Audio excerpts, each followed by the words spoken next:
Luto muna tayo guys ng ating freshwater lobster saka yung ating freshwater prawn guys. Yan, ang lulutuin natin guys is buttered garlic with Sprite.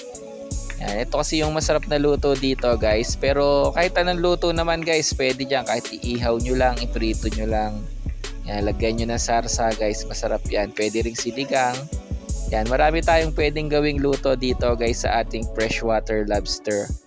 Yan, kaya sa mga gustong sumubok guys na mag-alaga ng gantong freshwater lobster, yan, napakabilis lang nito alagaan guys. Kahit sa mga backyard nyo or sa mga aquarium guys, pwede itong alagaan.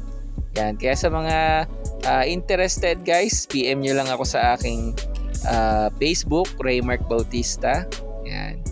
So paano guys, naluto na natin ang ating freshwater lobster. Kakain na kami. Bye-bye!